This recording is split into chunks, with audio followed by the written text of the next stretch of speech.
ಆ ದಿನ ನಾನು ಮೊದಲ ಬಾರಿ ಅವಳನ್ನು ನೋಡಿದಾಗ ಅವಳು ಸಾಮಾನ್ಯ ಹೆಂಗಸೇನಲ್ಲ ಅನ್ನೋದು ತಕ್ಷಣ ನನಗೆ ಗೊತ್ತಾಗೋಯಿತು. ಆಫೀಸ್‌ನಲ್ಲಿ ಹಲವಾರು ಮಹಿಳೆಯರಿದ್ದಾರೆ. ಪಟ ಪಟ ಅಂತ ಓಡಾಡ್ತಾರೆ. ವಿಭಿನ್ನವಾದ ಡ್ರೆಸ್‌ಗಳನ್ನ ಹಾಕೊಂಡಿರ್ತಾರೆ. ಅದರಲ್ಲಿ ಅವಳೊಬ್ಬಳು ಮಾತ್ರ ಏನೋ ವಿಭಿನ್ನ ಆಕರ್ಷಣೆ ಅನ್ನೋ ಥರ ಅನ್ನಿಸ್ತು. ಅವಳ ಹೆಸರು ಪಾರ್ವತಿ. ಅವಳ ವಯಸ್ಸು ಸುಮಾರು ಹೆಚ್ಚು ಕಮ್ಮಿ 45. ಇನ್ನೇನು ಅರಿಯಾನೇ ಮುಗಿದೋಗಿ ಮುದುಕಿಯಾಗೋಕ್ಕೆ ಇನ್ನೂ 15 ವರ್ಷಗಳ ಕಾಲ ಇದೆ. 3 ಮಕ್ಕಳ ತಾಯಿ. ಆದರೆ ಅವಳನ್ನು ನೋಡಿದಾಗ ಯಾರೂ ಕೂಡ ಮೊದಲ ನೋಟಕ್ಕೆ ಅಷ್ಟು ವಯಸ್ಸು ಅಂದಾಜು ಮಾಡೋಕ್ಕೆ ಸಾಧ್ಯವೇ ಇಲ್ಲ. ಬೆಳ್ಳಗೆ ಮೈಬಣ್ಣ, ಮುದ್ದಾದ ಮುಖ, ಮಾತನಾಡುವಾಗ ಕಣ್ಣಿನಲ್ಲಿ ಕಾಣುವಂತಹ ಶಾಂತಿ. ಅವಳಲ್ಲಿ ಒಂದು ವಿಚಿತ್ರವಾದ ಮೆಚುರಿಟಿ ಇತ್ತು. ಆಫೀಸ್‌ನಲ್ಲಿ ಎಲ್ಲರ ಜೊತೆ ಸಾಮಾನ್ಯವಾಗಿ ಮಾತಾಡ್ತಾ ಇದ್ಲು.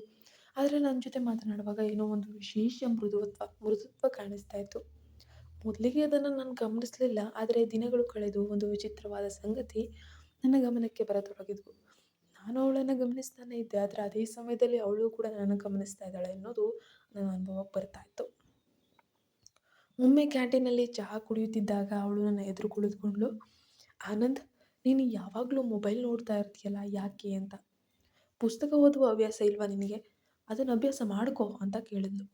ನಾನು ನಕ್ಕು, ಅಯ್ಯೋ ಇಲ್ಲಪ್ಪ, ನಂಗೆ ಅವೆಲ್ಲ ಬರಲ್ಲ, ಅದಕ್ಕೆ ಸಮಯನೂ ಸಿಗೋದಿಲ್ಲ ಅಂದೆ. ಅವಳು ಮತ್ತೆ ನಗಾಡು. ನಾನು ತುಂಬ ಓದ್ತಾ ಇರ್ತೀನಿ, ವಿಶೇಷವಾಗಿ ಕಾದಂಬರಿ. ಅವಳ ಮಾತಿನಲ್ಲಿ ಒಂದು ಹೆಮ್ಮೆ ಇತ್ತು. ಅದರಿಂದ ನಾನು ಅವಳ ಬಗ್ಗೆ ಹೆಚ್ಚು ಗಮನ ಕೊಡೋಕ್ಕೆ ಶುರು ಮಾಡಿದೆ. ಮಧ್ಯಾಹ್ನ ಲಂಚ್ ಸಮಯದಲ್ಲಿ ಅವಳು ಯಾವಾಗಲೂ ಬ್ಯಾಗ್ನಿಂದ ಒಂದು ಪುಸ್ತಕ ತೆಗೆದು ಓದೋಕ್ಕೆ ಶುರು ಮಾಡ್ತಿದ್ಳು. ಒಂದಿನ ಕುತೂಹಲದಿಂದ ಕೇಳಿದ್ದು, ಇದು ಯಾವ ಪುಸ್ತಕ ಓದ್ತಾ ಇದ್ದೀರಿ ಅಂತ. ಅವಳು ಪುಸ್ತಕ ತೋರಿಸಿ, ಕಾದಂಬರಿ, ಕತೆ ತುಂಬ ಚೆನ್ನಾಗಿದೆ ಅಂತ ಅಂದ್ಬಿಟ್ಲು. ಆ ಕ್ಷಣ ನನ್ನ ಮನಸ್ಸಿನಲ್ಲಿ ಒಂದು ಐಡಿಯಾ ಮೂಡ್ತು. ಮುಂದಿನ ದಿನ ನಾನು ಕೂಡ ಒಂದು ಪುಸ್ತಕ ತೆಗೆದುಕೊಂಡು ಆಫೀಸಿಗೆ ಹೋದೆ. ಅದು ನೋಡಿದ ಪಾರ್ವತಿ ತುಂಬ ಆಶ್ಚರ್ಯ ಪಡ್ತಾಳೆ. ಓಹೋ, ನೀನು ಕೂಡ ಓದ್ತಿದೀಯಾ, ತುಂಬ ಸಂತೋಷ ಅಂತ ಕೇಳಿದ್ಲು. ನಾನು ನಗುತ್ತಾ, ಹೌದು, ಈಗ ನಾನು ಕೂಡ ಪ್ರಾರಂಭಿಸಿದ್ದೀನಿ, ನೋಡೋಣ ಎಷ್ಟು ದಿನ ಇರುತ್ತೆ ಅಂದೆ. ಅಲ್ಲಿಂದ ನಮ್ಮ ನಡುವೆ ಒಂದು ಹೊಸ ಮಾತುಕತೆ, ಒಂದು ಹೊಸ ಅನುಬಂಧ ಶುರುವಾಯಿತು. ಪುಸ್ತಕಗಳ ಬಗ್ಗೆ ಚರ್ಚೆ, ಕಥೆಗಳ ಬಗ್ಗೆ ಅಭಿಪ್ರಾಯ. ನಿಧಾನವಾಗಿ ನಾವು ಪುಸ್ತಕಗಳನ್ನು ಒಬ್ರಿಗೊಬ್ಬರು ಕೊಡೋಕ್ಕೆ ತಗೊಳ್ಳೋಕ್ಕೆ ಶುರು ಮಾಡಿದ್ವಿ. ಆದರೆ ನನಗೆ ಗೊತ್ತಿರಲಿಲ್ಲ, ಈ ಸಣ್ಣ ಹವ್ಯಾಸವೇ ನಮ್ಮಿಬ್ಬರ ನಡುವೆ ಒಂದು ಅದ್ಭುತವಾದ ಮತ್ತು ಗೊಂದಲಕರ ಸಂಬಂಧಕ್ಕೆ ಕಾರಣವಾಗಲಿದೆ ಅಂತ ಹೇಳಿಬಿಟ್ಟು.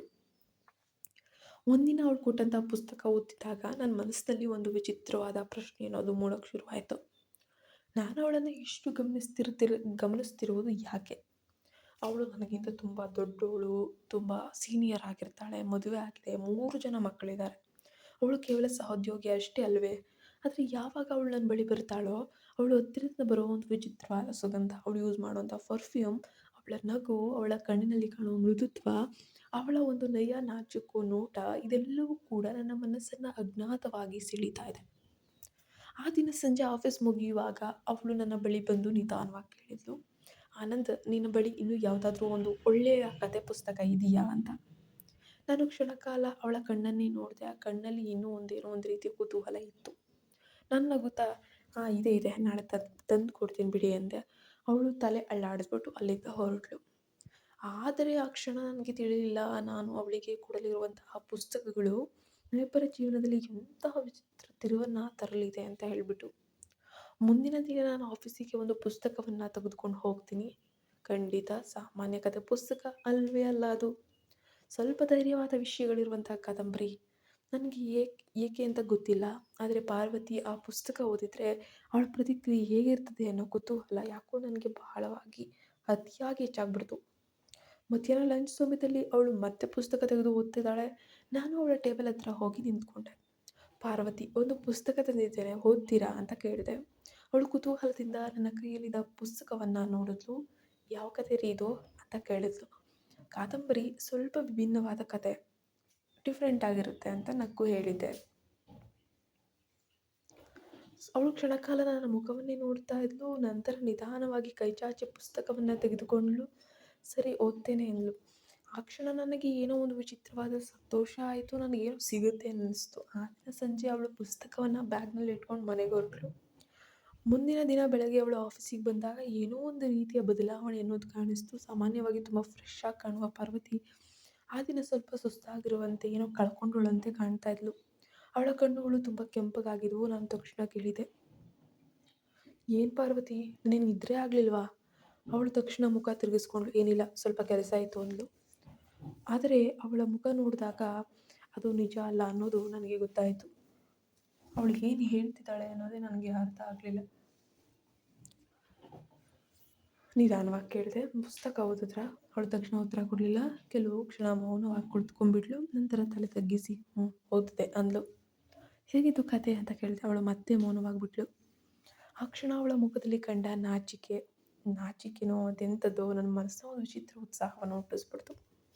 ಸ್ವಲ್ಪ ಸಮಯದ ನಂತರ ಅವಳು ನಿಧಾನವಾಗಿ ಹೇಳಿದ್ಲು, "ಆನಂದ್, ಈ ರೀತಿಯ ಕಥೆಗಳು ನೀನು ಯಾವಾಗಲೂ ಓದ್ತಾ ಇರ್ತೀಯಾ ಅಂತ?" ನಾನು ನಗ್ತೆ. "ಇತ್ತೀಚೆಗೆ ಆಸಕ್ತಿ ಬಂದಿತ್ತು ಅಷ್ಟೇ" ಎಂದೆ.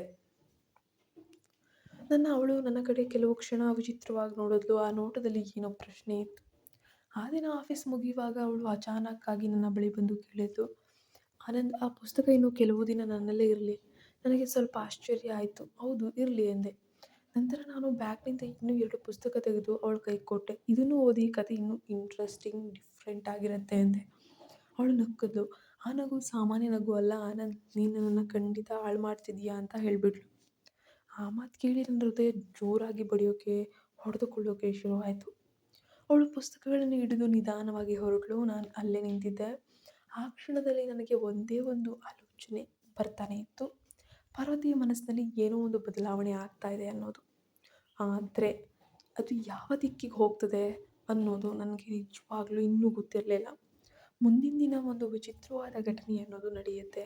ಪಾರ್ವತಿ ಆಫೀಸಿಗೆ ಬಂದೇ ಇಲ್ಲ. ನನಗೆ ಏನೋ ಒಂದು ಅಶಾಂತಿ ಶುರುವಾಯಿತು. ನಾನು ಏನಾದರೂ ತಪ್ಪು ಮಾಡಿದ್ನಾ? ಅವಳು ಕೋಪಗೊಂಡಿದ್ದಾಳಾ? ಅಥವಾ ಎನಿಥಿಂಗ್, ಆ ಪುಸ್ತಕಗಳು ಅವಳ ಮನಸ್ಸಿನಲ್ಲಿ ಏನೋ ಒಂದು ಗೊಂದಲವನ್ನು ಹುಟ್ಟಿಸಿದ್ವಾ? ನಾನು ಇದೇ ವಿಚಾರದಲ್ಲಿ ಯೋಚಿಸ್ತಾ ಇದ್ದಾಗ ಅಚಾನಕ್ಕಾಗಿ ನನ್ನ ಮೊಬೈಲ್ ಫೋನು ರಿಂಗ್ ಆಗೋಕ್ಕೆ ಶುರುವಾಗುತ್ತೆ. ಸ್ಕ್ರೀನ್ ಮೇಲೆ ಒಂದು ಹೆಸರು ಮಿಂಚ್ತಾ ಇದೆ. ನಾನು ಯಾರ ಬಗ್ಗೆ ಯೋಚನೆ ಮಾಡ್ತಾ ಇದ್ದೆ, ಅವರೇ ಫೋನ್ ಮಾಡಿದ್ದಾರೆ, ಪಾರ್ವತಿ. ನಾನು ತಕ್ಷಣ ಕಾಲ್ ರಿಸೀವ್ ಮಾಡಿದೆ. ಹಲೋ ಅಂದೆ. ಅವಳು ನಿಧಾನವಾಗಿ ಕೇಳಿದ್ಲು, "ಆನಂದ್, ನೀನಿಂದು ಸಂಜೆ ನನ್ನ ಮನೆಗೆ ಬರ್ತೀಯಾ?" ಅಂತ ಹೇಳಿಬಿಟ್ಟು ಆ ಪ್ರಶ್ನೆ ಕೇಳಿದಾಗ ಆ ಕ್ಷಣದಲ್ಲಿ ನನ್ನ ಹೃದಯವೇ ಒಂದು ಕ್ಷಣ ನಿಂತಂತಾಯಿತು. ಆ ಸಂಜೆ ನಾನು ಪಾರ್ವತಿಯ ಮನೆಗೆ ಮುಂದೆ ನಿಂತಿದ್ದೆ. ನನ್ನ ಹೃದಯ ತುಂಬ ಜೋರಾಗಿ ಬಡ್ಕೊಳ್ಳೋಕೆ ಶುರುವಾಗಿತ್ತು. ಬಹುಶಃ ಇವತ್ತೇನಾದರೂ ಆಗಬಹುದು ಅನ್ನೋದು ನನ್ನ ಮನಸ್ಸು ಹೇಳ್ತಾನೆ ಇತ್ತು. ಅವಳು ಯಾಕೆ ಕರೀತಾಳೆ ಅನ್ನೋದು ನನಗೆ ನಿಜವಾಗ್ಲೂ ಅರ್ಥ ಆಗಿರಲಿಲ್ಲ. ನಾನು ಡೋರ್ ಬೆಲ್ನ ಒತ್ತುತ್ತೀನಿ. ಕೆಲವು ಕ್ಷಣಗಳ ನಂತರ ಬಾಗಿಲು ಕೂಡ ತೆರೆದುಕೊಳ್ಳುತ್ತೆ. ಎದುರು ಪಾರ್ವತಿ ನಿಂತಿದ್ದಾಳೆ. ಮನೆಯ ಬಟ್ಟೆಯಲ್ಲಿ, ನೈಟ್ ಡ್ರೆಸ್ಸಲ್ಲಿ ಸರಳವಾಗಿ, ಅಂದರೆ ತುಂಬ ಶಾಂತವಾಗಿ ಕಾಣಿಸ್ತಾ ಇದ್ದು. "ಬಾ ಆನಂದ್" ಅಂತ ನಗುತ್ತಾ ಒಳಗೆ ಕರೆದ್ಲು. ನಾನು ಒಳಗೋಗಿ ಸೋಫಾದ ಮೇಲೆ ಆರಾಮವಾಗಿ ಕುಳಿತುಕೊಂಡೆ. ಮನೆ ತುಂಬ ನಿಶ್ಶಬ್ದವಾಗಿತ್ತು. ನಾನು ಸುತ್ತಲೂ ನೋಡ್ತಾ ಇದ್ದೀನಿ, ಮನೆಯಲ್ಲಿ ಯಾರೂ ಇಲ್ವೇ ಅಂತ ಕೇಳಿದೆ. ಅವಳು ನಿಧಾನವಾಗಿ ನಗ್ತಾ ಇದ್ದಾಳೆ. "ಇಲ್ಲ, ಎಲ್ಲರೂ ಕೂಡ ಹೊರಗೆ ಹೋಗಿದ್ದಾರೆ" ಅಂತ ಹೇಳಿದ್ಲು. ಆ ಮಾತು ಕೇಳಿದ ಕ್ಷಣದಲ್ಲಿ ನನ್ನ ಮನಸ್ಸಿನಲ್ಲಿ ಅನೇಕ ಆಲೋಚನೆಗಳು ಓಡಾಡೋಕ್ಕೆ ಶುರುವಾದವು. ಸ್ವಲ್ಪ ಸಮಯ ಮೌನ. ಪಾರ್ವತಿ ಕಿಚನ್ಗೆ ಹೋಗಿ ಟೀ ತಂದು ನನ್ನ ಕೈಗೆ ಕೊಟ್ಟಳು. ಕಾಫಿ ಕೊಡುತ್ತಿರುವಾಗ ನಮ್ಮ ಕೈಗಳು ಕ್ಷಣಕಾಲ ಸ್ಪರ್ಶವಾದವು. ನನ್ನ ಹೃದಯ ಮತ್ತಷ್ಟು ವೇಗವಾಗಿ ಬಡಿಯೋಕ್ಕೆ, ಹೊಡೆದುಕೊಳ್ಳೋಕೆ ಶುರುವಾಯಿತು. ಕೆಲವು ಕ್ಷಣಗಳ ನಂತರ ಪಾರ್ವತಿ ಮಾತು ಆರಂಭಿಸಿದ್ಲು. "ಆನಂದ್, ನಿನ್ನೆ ನೀನು ಹೇಳಿದಂಥ ಒಂದು ಮಾತು, ಆ ಮಾತು ಬಗ್ಗೆ ನಾನು ತುಂಬ ಯೋಚಿಸಿದ್ದೀನಿ." ನಾನು ಮೌನವಾಗಿ ಅವಳನ್ನೇ ನೋಡ್ತಾ ಇದ್ದೆ. ಅವಳು ಮುಂದುವರಿಸಿದ್ಲು, "ಮೊದಲು ನನಗೆ ಕೋಪ ಬರಬೇಕೆಂದು ಅನ್ನಿಸ್ತು. ಯಾಕಂದರೆ ನೀನು ನನ್ನ ಮಗನ ವಯಸ್ಸಿನವನು. ಆದರೆ ನೀ ಕೊಟ್ಟ ಪುಸ್ತಕಗಳನ್ನು ಮತ್ತೆ ಓದಿದಾಗ ನನ್ನ ಮನಸ್ಸೇ ಒಂದು ಕ್ಷಣ ಗೊಂದಲಗೊಂಡಿತ್ತು." ಅವಳು ಕ್ಷಣಕಾಲ ಮೌನವಾಗಿದ್ಲು. ನಂತರ ನಿಧಾನವಾಗಿ ಕೇಳಿದ್ಲು, "ಆನಂದ್, ನಿಜವಾಗ್ಲೂ ನನ್ನ ಬಗ್ಗೆ ನಿನಗೆ ಅಷ್ಟು ಆಕರ್ಷಣೆ ಇದೆಯಾ?" ನನ್ನ ತಲೆ ಅಡ್ಡಾಡಿದೆ. ಅವಳು ನನ್ನ ಕಣ್ಣಲ್ಲಿ ಕಣ್ಣಿಟ್ಟು ನೋಡ್ತಾ ಇದ್ಲು. ಆ ನೋಟದಲ್ಲಿ ಏನೋ ಒಂದು ಆಳವಾದ ಭಾವನೆ ಇತ್ತು ಅನಿಸುತ್ತೆ. ಅಚಾನಕ್ ಪಾರ್ವತಿ ನಿಧಾನವಾಗಿ ಹೇಳೋಕ್ಕೆ ಶುರು ಮಾಡ್ತಾಳೆ, "ಆನಂದ್, ಒಂದು ಸತ್ಯ ಹೇಳ್ತೀನಿ. ಜೀವನದಲ್ಲಿ ಕೆಲವೊಮ್ಮೆ ಮನುಷ್ಯನಿಗೆ ಏನು ಬೇಕು ಅನ್ನೋದೇ ಅರ್ಥ ಆಗೋದಿಲ್ಲ.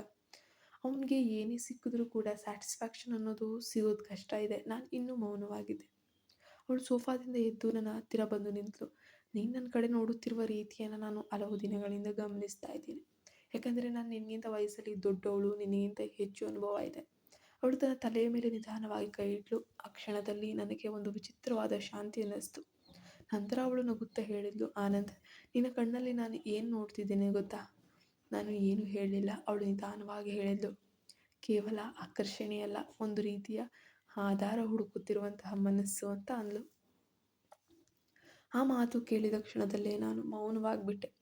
ಪಾರ್ವತಿ ಮತ್ತೆ ಹೇಳಿದ್ಲು, "ನೀನು ನನ್ನನ್ನು ನೋಡುತ್ತಿರುವಾಗ ಕೆಲವೊಮ್ಮೆ ನನಗನ್ನಿಸ್ತದೆ, ನೀನು ನನ್ನಲ್ಲಿ ಯಾವುದೋ ಒಂದು ಕೊರತೆಯನ್ನು ತುಂಬಿಕೊಳ್ಳಲು ನೋಡ್ತಿರುವಂತೆ." ಅವಳು ಕ್ಷಣಕಾಲ ನಿಂತಳು. ನಂತರ ನಿಧಾನವಾಗಿ ಹೇಳಿದ್ಲು, "ಆನಂದ್, ನಿನ್ನ ಜೀವನದಲ್ಲಿ ಯಾವಾಗಲಾದರೂ ಒಂಟಿತನ ಅನ್ನಿಸಿದ್ರೆ, ಯಾರಾದರೂ ನಿನ್ನನ್ನು ಅರ್ಥ ಮಾಡ್ಕೊಳ್ಬೇಕು ಅಂತ ಅನಿಸಿದ್ರೆ, ನಾನು ಇದನ್ನೇ ಅವಳು ನನ್ನ ತಲೆಯ ಮೇಲೆ ಮತ್ತೆ ಕೈ ಇಟ್ಲು. ಆ ಕ್ಷಣದಲ್ಲಿ ನನಗೆ ಅರ್ಥವಾಗೋಯ್ತು. ನಾನು ಅವಳನ್ನು ನೋಡುತ್ತಿದ್ದದ್ದು ಕೇವಲ ಆಕರ್ಷಣೆಯಿಂದ ಅಲ್ಲ, ಅವಳಲ್ಲಿ ನನಗೆ ಕಾಣಿಸ್ತಾ ಇದ್ದದ್ದು ಒಂದು ತಾಯಿ ನೀಡುವಂಥ ಮಮತೆ ಅಂತ. ಆ ದಿನ ಪಾರ್ವತಿಯ ಮನೆಯಿಂದ ಹೊರಬಂದಾಗ ನನ್ನ ಮನಸ್ಸಿನ ಒಂದು ವಿಚಿತ್ರವಾದ ಶಾಂತಿ ಇತ್ತು. ಕೆಲವೊಮ್ಮೆ ಜೀವನದಲ್ಲಿ ನಾವು ಹುಡುಕುವುದು ಪ್ರೇಮ ಅಲ್ಲ, ಒಂದು ಮಮತೆಯ ಸ್ಪರ್ಶ ಕೂಡ ಆಗಿರಬಹುದು. ಮತ್ತು ಆ ದಿನ ನನಗೆ ಅರ್ಥವಾಯಿತು, ಪಾರ್ವತಿ ನನ್ನ ಜೀವನದಲ್ಲಿ ಕೇವಲ ಸಹೋದ್ಯೋಗಿ ಅಲ್ಲ, ನನಗೆ ಒಂದು ತಾಯಿ ರೀತಿ ಮಮತೆ ನೀಡೋಕೆ ಬಂದವಳು ಅಂತ. ಧನ್ಯವಾದ. ನಮ್ಮ ಚಾನಲ್ಗೆ ದಯವಿಟ್ಟು ನೀವು ಸಬ್ಸ್ಕ್ರೈಬ್ ಆಗಿಲ್ಲ ಅಂದರೆ ಈ ಕೂಡಲೇ ಸಬ್ಸ್ಕ್ರೈಬ್ ಆಗಿ, ಪಕ್ಕದಲ್ಲಿ ಕಾಣೋ ಬೆಲ್ ಐಕಾನ್ನ ಪ್ರೆಸ್ ಮಾಡಿ, ನೋಟಿಫಿಕೇಷನ್ ಆನ್ ಮಾಡಿ ಇಟ್ಕೊಳ್ಳಿ.